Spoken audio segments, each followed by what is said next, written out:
Hello students, welcome to math classes. In this video, we learn about the Euclid's division lemma. So first, in previous video, we learn about the introduction of chapter first real number. तो ये video के अंदर हम Euclid's division lemma पढ़ेंगे। तो ये Euclid's division lemma क्या होता है? तो फर्स्ट चैप्टर का रियल नंबर का एक स्टेटमेंट दिया हुआ है, थ्योरम 1.1 है, लेकिन वो यहाँ पे हमें प्रूफ नहीं करना है, हमें एक्चुअली क्या करना है, एक स्टेटमेंट दिया गया है और उसको ही हमें क्या करना है, समझना है। तो यहाँ पे पहले तो क्या है कि यूक्लिड्स, तो यूक्लिड्स एक मैथमेटिशियन ही है जिसने ये स्टेटमेंट दिया गया है। डिवीजन मतलब डिवाइड करना, और लेमा का मतलब होता है ऐसा स्टेटमेंट जिसको ऑलरेडी प्रूव कर दिया है, और इसका यूज कहाँ पे हो रहा है, किसी और स्टेटमेंट को प्रूव करने के लिए यूज हो रहा है। मतलब lemma is a proof statement for using the proving other statement. Okay, तो लेमा क्या है, एक प्रूफ स्टेटमेंट है। तो यहाँ पे हमें ये यूक्लिड्स डिवीजन लेमा क्या दिया गया है कि given positive integers a and b that exit unique integers q and r satisfying a is equal to bq plus r 0 greater than or equal to r and less than b। तो यहाँ पे हमें ये पूरा statement कुछ समझ में अभी नहीं आएगा, लेकिन उसको समझने के लिए हमें क्या करना पड़ेगा, थोड़ा और दूसरा कुछ समझना पड़ेगा। ओके, तो पहले ये समझ लेते हैं कि सपोज यहाँ पे मैं कोई नंबर है, सपोज यहाँ पे मैंने 7 नंबर लिया, उसको मैं 2 से डिवाइड कर रहा हूँ। तो 2 के टेबल में 7 तो आता नहीं है, तो क्या हो रहा है, तो 2 3 6, मतलब यहाँ पे हमें क्या मिल गया, 1 मिल गया। इसका मतलब ये 7 था, इसको हम क्या बोलते थे, डिविडेंड बोलते थे। 3 को हम क्या बोलते थे, कोशिएंट बोलते थे। देन ये 2 है, उसको हम क्या बोलेंगे, डिवाइजर बोलते थे। और ये 1 है हमारा, उसको हम क्या बोलते थे, रिमाइंडर। तो ये 7 का आंसर हमें किस तरह से मिलता था, 7 इज इक्वल टू ये हमारा 2 multiply by 3 plus 1 multiply by 1। तो 2 3 6 प्लस 1, तो 7 आ जाएगा। इसका मतलब क्या होगा, ये 7 क्या है, डिविडेंड, क्या है, डिविडेंड। 2 क्या है, डिवाइजर है। देन मल्टीप्लाई बाय 3 क्या है हमारा, क्वोशिएंट है। एंड प्लस 1 का मतलब क्या है, वो रिमाइंडर। ओके, अब इसको हम सपोज, ये तो हमारा वर्ड्स के अंदर हमने लिखा हुआ है, सपोज इसके लिए हम कुछ वेरिएबल का यूज करते हैं। सपोज डिविडेंड की जगह पे मैं क्या लिख दूंगा, a लिख दूंगा, डिवाइजर की जगह पे b लिख देता हूं, ये क्वेश्चन की जगह पे q लिख देता हूं, और रिमाइंडर का क्या हो जाएगा, मेरा r हो जाएगा।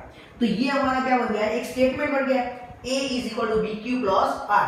वही हमारा क्या है, यूक्लिड्स डिवीजन लेमा है। तो ये एक प्रूफ स्टेटमेंट है कि कोई भी दो नंबर होंगे, सपोज यहाँ पे given positive integers a and b, तो यहाँ पे दो पॉजिटिव इंटीजर हमने लिए, फर्स्ट ये 7 और 2, जहां पे 7 क्या है, ग्रेटर देन 2 है। तो इसका मतलब यहाँ पे a या तो b क्या लेंगे, ग्रेटर देन b लेंगे। a की वैल्यू कैसी होगी, greater than b। That exit unique solution, तो पहले एग्जिट यूनिक सॉल्यूशन बाद में समझते हैं, पहले a एंड b। तो यहाँ पे हमने क्या दिया गया कि 7 और 2 ऐसे दो नंबर लिए गए जिसको अगर हमने डिवाइड करेंगे, कोई भी दो नंबर को अगर डिवाइड करेंगे तो हमें जो आंसर मिलेगा वो इसी फॉर्मेट में हमारा आंसर आएगा। ओके, और यहाँ पे सपोज कि there is a exist unique solution, तो सपोज कि 7 को 2 से डिवाइड करेंगे तो यहाँ पे यही स्टेटमेंट आएगा कि 7 को 2 से डिवाइड करेंगे तो उसका क्वोशिएंट 3 होगा और उसका रिमाइंडर क्या बनेगा, 1 बनेगा। सपोज कि 5 को अगर 3 से डिवाइड करेंगे तो भी, तो 3 1 3, तो इसका क्वोशिएंट क्या मिलेगा, 1 मिलेगा, और उसका रिमाइंडर क्या आएगा, 2 आएगा। मतलब कोई भी दो पॉजिटिव इंटीजर्स होते हैं, उसको अगर कोई भी नंबर मतलब डिवाइड, उनके बीच में जो सपोज कि डिवाइड किया गया,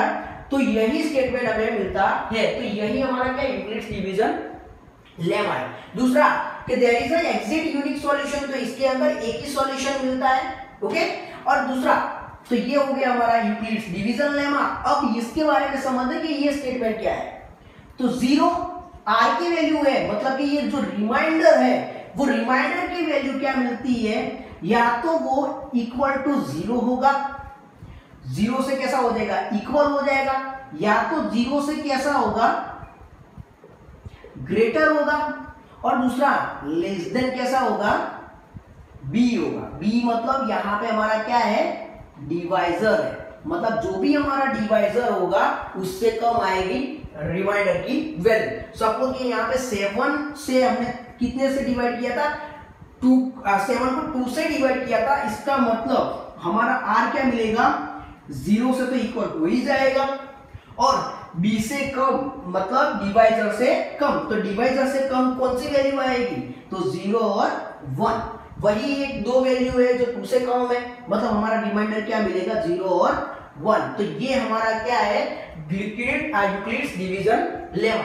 अब यूक्लिड्स डिवीजन लेमा का यहाँ पे ये चैप्टर के अंदर क्या यूज है, तो यहाँ पे इसकी मदद से हम क्या फाइंड आउट करेंगे, एचसीएफ फाइंड आउट करेंगे कि यहाँ पे हमें कोई दो नंबर्स दिए गए होंगे और दो नंबर्स का हम एचसीएफ फाइंड आउट करेंगे। तो किस तरह से करेंगे उसका एक एग्जांपल ले लेते हैं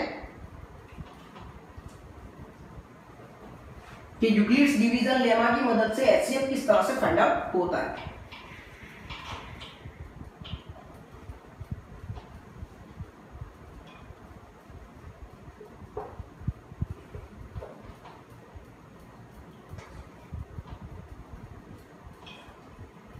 सपोज यहाँ पे हमें एक एचसीएफ फाइंड आउट करना है, सपोज यहाँ पे एचसीएफ फाइंड आउट करना है, सपोज ये 140 है और ये 130 है, ऐसा कोई नंबर दिया गया है, दो नंबर है हमारे पास, इसका हमें एचसीएफ फाइंड आउट करना है by using Euclid's division lemma. ये लेमा की जगह पे एल्गोरिथम भी वर्ड्स आ सकता है, ओके, तो ये भी हमें याद रखना है। तो यहाँ पे 140 और 130 है, तो पहले तो ये लिख देंगे कि यूक्लिड्स डिवीजन लेमा क्या है। तो अभी हमने समझ लिया कि यूक्लिड्स डिवीजन लेमा क्या है, a is equal to B Q plus R. तो यहाँ पे दो नंबर है, इसको सपोज कि a मान लेते हैं, इसको b मान लेते हैं, क्यों, क्योंकि यहाँ पे हमारे पास a ग्रेटर देन b होना चाहिए। a कैसा होगा, हमारा डिविडेंड होता है, और डिविडेंड डिवाइजर से तो कैसा होता है, बड़ा ही होता है। तो यहाँ पे a की वैल्यू कितनी है, 140 है, उसको हमें कितने से डिवाइड करना है, 130 से डिवाइड करना है। तो यहाँ पे हमें कुछ q मिलेगा, कुछ r मिलेगा, मतलब कि हमें कोई कांस्टेंट मिलेगा और रिमाइंडर मिलेगा। तो देखते हैं कि 140 डिवाइड बाय 130, तो सपोज यहाँ पे कितने से 1 से करेंगे तो 0 1, तो यहाँ पे कितना बचा, 10 बचा। तो यहाँ पे हमारे पास क्वोशिएंट क्या मिल गया, 1 मिल गया, और रिमाइंडर क्या मिल गया, 10 मिल गया।